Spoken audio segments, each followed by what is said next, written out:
చాలా పెద్ద ఒక ఉద్యమం. దాదాపు వర్గీకరణకు సంబంధించి ఒక 30 సంవత్సరాల పాటు ఏదైనా ఉద్యమం జరిగింది అంటే, ఇదే ఉద్యమం అని చెప్తుంటారు. సో, ఉద్యమ ఫలం అందే టైంలో మాల వర్సెస్ మాదిగ. ఎందుకు వీళ్ళిద్దరి మధ్య ఒక వైరం ప్రారంభమైంది? నా అభిప్రాయంలో అయితే ఒకటి భారత రాజ్యాంగంలో షెడ్యూల్ కులాలకు కల్పించినటువంటి ఈ రిజర్వేషన్లు అనేటువంటి అవకాశాలని అనుభవించడంలో షెడ్యూల్ కులాలలో పొందుపరచబడేటువంటి 59 కులాలలో ప్రధానంగా 2-3 కమ్యూనిటీసే ఎక్కువ ప్రతిఫలాలు పొందాయనేది వాస్తవం. అయితే ఈ కేటాయించబడ్డటువంటి 15% రిజర్వేషన్లని అన్ని సమూహాలకు వాళ్ళ జనాభా ప్రాతిపాదిక మీద అవకాశాలు పంచాలనేటువంటి ఒక ఉద్దేశంతో ఎంఆర్పిఎస్ ఉద్యమం ప్రారంభమైంది గౌరవ మందకృష్ణ మాదిగ గారి ఆధ్వర్యంలో. అయితే దీని మీద 30 సంవత్సరాలుగా సుదీర్ఘ ఉద్యమం జరగడం వెనకాల ఆ సమస్యను పరిష్కరించేటువంటి ప్రయత్నంలో ప్రభుత్వాలు చేసినటువంటి లోపాలే ఇంత సుదీర్ఘ ఉద్యమం జరగడానికి కారణం అనేది నా అభిప్రాయం. సరే, ఒక అభిప్రాయం ఏమైనా ఉందంటే ముఖ్యంగా మాదిగ రిజర్వేషన్ పోరాట సమితి నాయకత్వం మాట్లాడుతున్నటువంటిది వాళ్ళు చెప్తున్నది ఏంటంటే, ముఖ్యంగా తెలుగు రాష్ట్రాలలో రిజర్వేషన్లను అనుభవించడంలో ముందు స్థానంలో ఉన్న మాలలు అడ్డుపడుతున్నారు కాబట్టి 30 సంవత్సరాల కాలం పట్టిందనేది వాళ్ళ యొక్క వాదన. కానీ ఆ వాదన అంత సంపూర్ణమైన వాదన ఏం కాదు. చట్టం నిర్మాణం జరిగినప్పుడల్లా దాన్ని వ్యతిరేకిస్తూ మాలల నుంచి కొంతమంది హైకోర్టును అప్రోచ్ అయినారు, సుప్రీంకోర్టును అప్రోచ్ అయినారు. చట్టబద్ధంగా చట్ట నిర్మాణం జరగలేదు కాబట్టి కోర్టులు అది చట్టబద్ధంగా చెల్లనేరదని తీర్పులు ఇచ్చిన సందర్భం ఒకటి ఉంది. కానీ నిజంగానే ఆనాడు చంద్రబాబు నాయుడు ప్రభుత్వం అయినా లేదా ఆ తర్వాత కాలంలో అధికారంలోకి వచ్చిన కాంగ్రెస్ ప్రభుత్వం కానీ, మొన్నటిదాకా పరిపాలించినటువంటి బీఆర్ఎస్ ప్రభుత్వం కానీ, లేదా ఇవాళ రాష్ట్రాన్ని పరిపాలిస్తున్న కాంగ్రెస్ ప్రభుత్వం కానీ ఈ సమస్యకు ఒక న్యాయమైన ఒక ఆదర్శపరమైనటువంటి పరిష్కారం చూపించాలని కనుక వాళ్ళు మనసా వాచా కర్మన భావించి చట్టం చేస్తే ఇంత సుదీర్ఘకాలం ఉద్యమం జరగవలసిన అవసరం లేదు.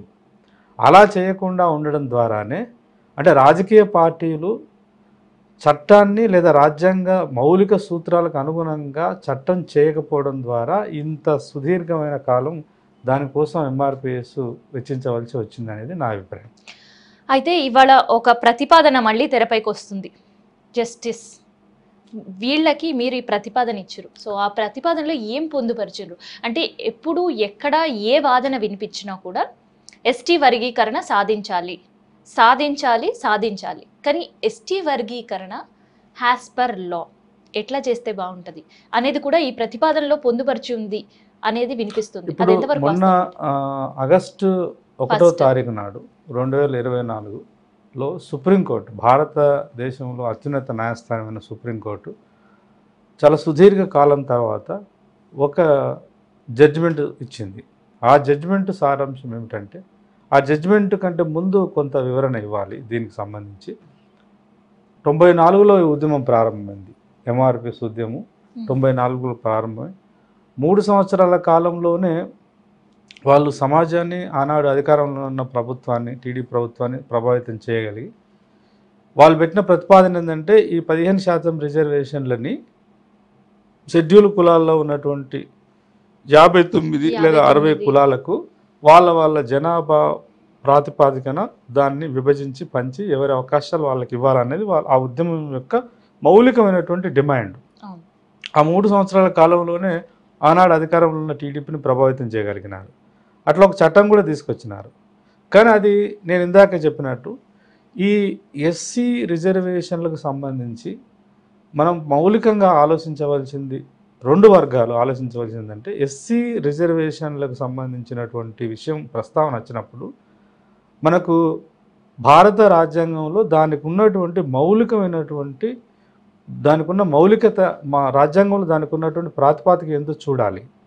అట్లా ఆర్టికల్ 341 అనేటువంటిది చాలా అత్యంత విలువైనటువంటి ఆర్టికల్ భారత రాజ్యాంగంలో.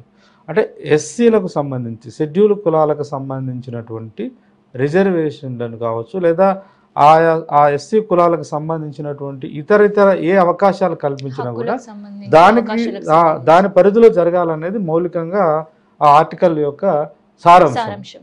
ఇప్పుడు ఎస్సీలో కేటాయించినటువంటి షెడ్యూల్ కులాలకు కేటాయించినటువంటి 15% రిజర్వేషన్లు పంచాలి అని అంటే పంచే క్రమంలో అనుసరించవలసినటువంటి విధి విధానాలు రాజ్యాంగ మౌలిక సూత్రాలకు అనుగుణంగా జరగాలి. అలా 94లో తీసుకొచ్చిన చట్టం కావచ్చు, 2000 కాలంలో ఏకంగా ఆనాడు అధికారంలో ఉన్నటువంటి టీడీ ప్రభుత్వము ఒక చట్టమే తీసుకొచ్చింది, ఎస్సీ రిజర్వేషన్ల వర్గీకరణ చట్టం తీసుకొచ్చింది. కానీ ఆ చట్టం నిలవలేకపోయింది. నిలవకపోవడానికి కారణం ఏంటంటే అదే నిలవలేకపోయింది ఎందుకంటే చట్ట నిర్మాణంలోనే లోపాలు ఉండడం వల్ల. అది ఎప్పుడైతే మాలమహానాడు ఆధ్వర్యంలో సుప్రీంకోర్టుకు వెళ్ళి ఇది భారత రాజ్యాంగంలో ఉన్నటువంటి మౌలిక స్వరూపమైనటువంటి దాని యొక్క బేస్ లైన్కి భిన్నంగా ఉంది, ఆర్టికల్ 341కి వ్యతిరేకంగా ఉంది. ఏంది ఆర్టికల్ 341 ఏం చెప్తుంది అని అంటే ఆర్టికల్ 341 ప్రకారము ఈ దేశంలో ఉన్నటువంటి ఎస్సీలను గుర్తించడానికి అనుసరించవలసిన విధి విధానాలు ఉన్నాయి. ఉదాహరణకు ఈ దేశం కుల సమాజం, ఈ దేశంలో కులాలు ఉన్నమాట వాస్తవం. మరి ఎస్సీలు అంటే ఎవరనంటే చారిత్రకంగా అంటరానితనానికి గురై వివక్షతకు గురై అవమానాలకు గురైనటువంటి అనేక సమూహాలు ఉన్నాయి. అట్లాంటి సమూహాలను గుర్తించేటువంటి అవకాశం అధికారము ఆయా రాష్ట్రాల్లో గవర్నర్ ద్వారా లేదా ఆయా రాష్ట్ర ప్రభుత్వాల సహకారం ద్వారా గుర్తించి వాటిని షెడ్యూల్లో చేర్చడం. షెడ్యూల్ అంటే ఒక పట్టిక, ఆ పట్టికలో చేర్చేటువంటి అవకాశము రాష్ట్రపతికి ఉంటుంది. పట్టికలో చేర్చినటువంటి సమూహాలకు సంబంధించినటువంటి కొన్నిసార్లు చేర్చిన తర్వాత ఒక 50 సంవత్సరాలు లేదా 20 సంవత్సరాల తర్వాత ఆయా కొన్ని సమూహాలు ఆర్థికంగా బలపడ్డాయి, సామాజికంగా కూడా పురోగతి సాధించినాయి, రాజకీయంగా కూడా ఇతర సమూహాలతో పోల్చుకుంటే అవి సమానంగా ఎదిగినాయి అని భావిస్తే వాటిని ఆ షెడ్యూల్ ఆ పట్టికలో నుంచి తొలగించడం లేదా ఇంకేమైనా కొత్త వాటిని ఐడెంటిఫై చేస్తే వాటిని చేర్చడం, ఈ ప్రక్రియ అంతా కూడా భారతదేశంలో ఉన్నటువంటి పార్లమెంటులో చర్చ జరిగి పార్లమెంటు ద్వారా జరగాలి అని చెప్తున్నది ఆర్టికల్ 341 ఆర్టికల్. ఇవాళ ఆర్టికల్ 341ని దాని గురించి ఏం మాట్లాడకుండా కేవలం రాష్ట్ర ప్రభుత్వాలు ఆయా రాష్ట్రాల్లో ఉన్నటువంటి అధికారం ఉన్న ప్రభుత్వాలు ఒక చట్టం అంటే రాష్ట్ర పరిధిలోకే ఆ రాష్ట్రానికి పరిమితం ఒక చట్టం తీసుకొస్తే అది సుప్రీంకోర్టులో కానీ హైకోర్టులో కానీ కొట్టుకుపోతుంది. అది ఎందుకంటే ఉన్నటువంటి రాజ్యాంగ నియమ నిబంధనలకు వ్యతిరేకంగా ఉందని చెప్పేసి అట్లా 2004లో వచ్చినటువంటి వర్గీకరణ చట్టం 2004లో కొట్టివేయబడ్డాయి. ఆ తర్వాత అనేక ఉద్యమాలు మళ్ళీ ఎంఆర్పిఎస్ ఆధ్వర్యంలో జరిగినాయి.